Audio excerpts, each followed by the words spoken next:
নমস্কার, কল্কিততে স্বাগতম। প্রিয় দর্শক, অগস্টের শেষ 15 দিন সিংহ রাশির জীবনে কোনো নতুন রাজকীয় মোড় আনতে চলেছে।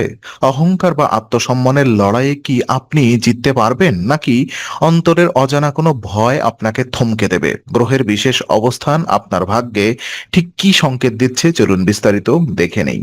তো অগস্টের এই শেষ 15 দিন বিশেষ করে সিংহ রাশির জাতক জাতিকাদের ব্যক্তিত্বে এক অভাবনীয় আভা ও তেজ ফুটে উঠবে। অগ্নিতত্ত্বের রাশি হওয়ায় আপনার ভেতরের নেতৃত্ব দেওয়ার সহজাত প্রবণতা এই সময় আরো তীব্র হয়ে উঠবে। আপনার রাশির অধিপতি সূর্য স্বক্ষেত্রে অবস্থান করার কারণে আত্মবিশ্বাসের ঘাটতিগুলো দ্রুত পূরণ হতে শুরু করবে। গত কিছুদিন ধরে নিজের যোগ্যতা নিয়ে মনের কোণে যে মৃদু অনিশ্চয়তা জমেছে হয়েছিল, তা কেটে গিয়ে এক নতুন সংকল্পের জন্ম নেবে। তবে এই প্রবল আত্মবিশ্বাসের আড়ালে যেন অহংবোধ মাথাচাড়া দিয়ে না ওঠে, সেদিকে খেয়াল রাখা জরুরি। কখনো কখনো অতিরিক্ত আত্মপ্রভাব অন্যের মতামতকে তুচ্ছ করে দেওয়ার মানসিকতা তৈরি করে, যা আশেপাশের মানুষের সাথে অপ্রয়োজনীয় দূরত্ব তৈরি করতে পারে। নিজেকে প্রমাণ করার জন্য চিৎকার করার প্রয়োজন নেই, আপনার কাজই আপনার পরিচয় তৈরি করে দেবে। নিজের মানসিক শক্তিকে সঠিক কাজে ব্যবহার করুন এবং শান্ত থেকে পরিস্থিতি পর্যবেক্ষণ করতে শিখুন। এই আত্মিক সচেতনতা আপনাকে সিদ্ধান্ত নেওয়ার ক্ষেত্রে অনেক বেশি পরিপক্ক করে তুলবে। ভেতরের এই পরিপক্কতা ও প্রভাব যখন আপনার পদক্ষেপে স্পষ্ট হয়ে উঠবে, তখন পেশাগত জীবনে এর প্রতিফলন ঠিক কিভাবে ঘটবে তা এবার জেনে নেওয়া যাক। তো পেশাগত জায়গায় এই 15 দিন সিংহ রাশির জন্য নিজেদের রাজকীয় অবস্থান পুনঃপ্রতিষ্ঠা করার এক দারুণ মাধ্যম হতে যাচ্ছে। কর্মক্ষেত্রে কোনো বড় দায়িত্ব বা নতুন প্রজেক্টের নেতৃত্ব আপনার কাঁধে আসতে পারে। ঊর্ধ্বতন কর্মকর্তারা আপনার সিদ্ধান্ত নেওয়ার ক্ষমতা ও স্পষ্টবাদিতার উপরে গভীর ভরসা রাখবেন। তবে ক্ষমতার সাথে সাথে দায়বদ্ধতাও বাড়ে। আপনার অধীনে কাজ করা সহকর্মীদের প্রতি কিছুটা সহানুভূতিশীল হওয়া প্রয়োজন, কারণ অতিরিক্ত কঠোরতা আপনার বিরুদ্ধে অসন্তোষ তৈরি করতে পারে। যারা রাজনীতির সাথে যুক্ত, মিডিয়া বা সৃজনশীল কোনো পেশার কাজ করছেন, তাদের নাম ও সুনাম চারপাশে ছড়িয়ে পড়ার জোরালো সম্ভাবনা রয়েছে। নতুন কোনো ব্যবসায় প্রস্তাব এলে হুট করে ইতিবাচক সাড়া না দিয়ে তার ভবিষ্যৎ স্থায়িত্ব যাচাই করে নিন। প্রতিযোগীরা আপনার পথ আটকানোর চেষ্টা করলেও আপনার সুদূর প্রসারী কৌশল তাদের পরিকল্পনা ব্যর্থ করে দেবে। নিজের কাজের প্রতি এই একাগ্রতা আপনাকে নিশ্চিত সাফল্যের দিকে নিয়ে যাবে। আর কর্মজীবনের এই উচ্চাকাঙ্ক্ষা ও সাফল্য যখন আপনাকে ঘিরে থাকবে, তখন ব্যক্তিগত জীবনের আবেগীয় সম্পর্কগুলোতে তা কি প্রভাব পড়বে সেদিকে এবার চোখ রাখা যাক। তো সম্পর্কের ক্ষেত্রে এই সময়টি সিংহ রাশির জাতক জাতিকাদের জন্য এক সূক্ষ্ম পরীক্ষার ক্ষেত্র তৈরি করতে পারে। সিংহ রাশির মানুষ ভালোবাসা প্রকাশ করতে যেমন কার্পণ্য করেন না, তেমনি সম্পর্কে নিজের স্থান ও সম্মান ধরে রাখতেও খুব ভালোবাসেন। তবে এই 15 দিনে সঙ্গীর সাথে নিজের মতামত চাপিয়ে দেওয়ার প্রবণতা এড়িয়ে চলতে হবে। ছোটখাটো বিষয় নিয়ে ইগোর লড়াই যেন সম্পর্কের মাধুর্য নষ্ট না করে। প্রিয়জনের মনের অনুভূতিগুলোকে শোনার চেষ্টা করুন এবং তার অবদানকে প্রকাশ্যে স্বীকার করুন। এতে আপনাদের মধ্যকার আন্তরিকতা বহু গুণ বেড়ে যাবে। বিবাহিতদের ক্ষেত্রে দাম্পত্য জীবনে পারস্পরিক বোঝাপড়া বৃদ্ধিতে পারস্পরিক আলোচনার পথ খোলা রাখা দরকার।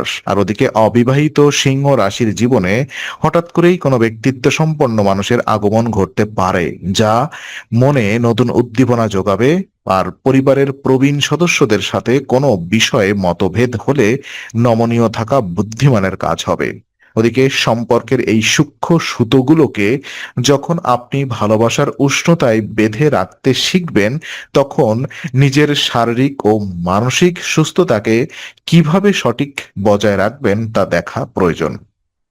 তো শারীরিক স্বাস্থ্যের দিক থেকে এই সময়ে আহ, সিংহ রাশির জীবনী শক্তি এবং প্রতিরোধ ক্ষমতা বেশ ভালো থাকলেও কিছু বিশেষ বিষয়ে সচেতনতা জরুরি। আপনার রাশির উপর সূর্যের প্রবল প্রভাবের কারণে শরীরে উত্তাপ এবং পিত্তের আধিক্য দেখা দিতে পারে। বিশেষ করে রক্তচাপের সমস্যা, চোখ বা হৃদযন্ত্র সম্পর্কিত কোনো অস্বস্তিকে হালকাভাবে নেওয়া একদমই অনুচিত। প্রয়োজনের অতিরিক্ত চাপের আমি কাজের চাপ নিয়ে নিজের শরীরকে ক্লান্ত করবেন না। সুষম ও ঠান্ডা খাবার গ্রহণ করা, পর্যাপ্ত পরিমাণে জল খাওয়া এবং তৈলাক্ত খাবার এড়িয়ে চলা এই সময় স্বাস্থ্যের জন্য অত্যন্ত উপকারী হবে।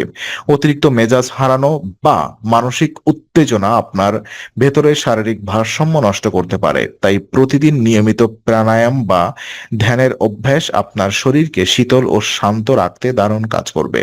সুস্থ শরীর আপনাকে প্রতিটি চ্যালেঞ্জ মোকাবেলায় দ্বিগুণ শক্তি যোগাবে।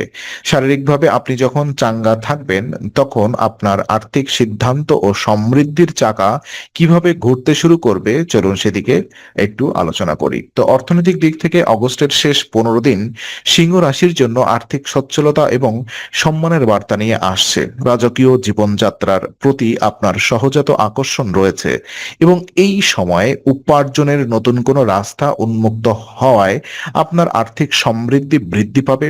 পুরনো কোনো বিনিয়োগ থেকে আকস্মিক লাভের মুখ দেখতে পারেন বা আটকে থাকা পাওনা টাকা হাতে ফেরত আসতে পারে। তবে অর্থ হাতে আসার সাথে সাথে বিলাসবহুল জিনিসপত্র বা অপচয়মূলক কেনাকাটার বড় অঙ্কের টাকা ব্যয় হয়ে যাওয়ার ঝুঁকিও থেকে যায়। তাই আবেগের বশে খরচ না করে আয়ের একটি বড় অংশ ভবিষ্যতে সুরক্ষিত কোনো খাতে সঞ্চয় করা বুদ্ধিমানের কাজ হবে। হঠাৎ করে বড় কোনো অর্থনৈতিক ঝুঁকি নেওয়া থেকে বিরত থাকুন। বিশেষ করে কারোর কথায় প্ররোচিত হয়ে ঋণ দেওয়া বা নেওয়া থেকে দূরে থাকাই নিরাপদ। একটি সঠিক আর্থিক কৌশল আপনাকে দীর্ঘমেয়াদী সুরক্ষা এনে দেবে। আর অর্থনৈতিক এই সমৃদ্ধি যখন জীবনে স্থিতিশীলতা আনবে, তখন এই পুরো সময়কাল আপনাকে জীবনের মূল কোনো উপলব্ধির মুখোমুখি দাঁড় করাবে। অন্তরের চেতনা এবং জীবনবোধের দীক্ষা। দেখুন, এই যে 15 দিনের যাত্রা সিংহ রাশির জন্য কেবল সাফল্যের উদ্যাপন নয়, এটি নিজের আত্মাকে জানার এক গভীর আত্মিক সুযোগ। এই সময়টি আপনাকে শেখাবে যে প্রকৃত শক্তি বাহ্যিক কর্তৃত্ব বা শাসনের মধ্যে থাকে না, বরং তা থাকে নিজের মনের ভেতরের ক্ষোভ ও অহংকারকে জয় করার মধ্যে। বিনয় ও দয়া কিভাবে একজন মানুষকে প্রকৃত রাজকীয় মর্যাদায় ভূষিত করে, সেই শিক্ষা আপনি এই সময় লাভ করবেন। জীবনের প্রতিটি পদক্ষেপে যদি আপনি অন্যের আবেগকে শ্রদ্ধা জানিয়ে নিজের লক্ষ্যের দিকে এগিয়ে যান, তবে কোনো বাধাই আপনার অগ্রযাত্রাকে থামাতে পারবেন না। অতীত থেকে শিক্ষা নিয়ে ভবিষ্যতের জন্য নতুন আত্মবিশ্বাসের প্রস্তুত হওয়াই হলো এই সময়ের মূল শিক্ষা। এই বোধশক্তি আপনার ব্যক্তিত্বকে এক অন্য উচ্চতায় নিয়ে যাবে, যেখানে শান্তি ও সাফল্য হাত রাধাত ধরে আপনার জীবনে আলো ছড়িয়ে দেবে। তো আজকের সিংহ রাশির ভাগ্য বিশ্লেষণ যদি আপনার ভালো লাগে, তাহলে লাইক, শেয়ার, সাবস্ক্রাইব এবং বেল আইকনটি অবশ্যই চাপুন। কল্কি তত্ত্বে আমরা নিয়মিত বিশ্লেষণ নিয়ে আসি। আগামী জ্যোতিষ সংক্রান্ত তথ্য পেতে কল্কি তত্ত্বের সঙ্গেই থাকুন।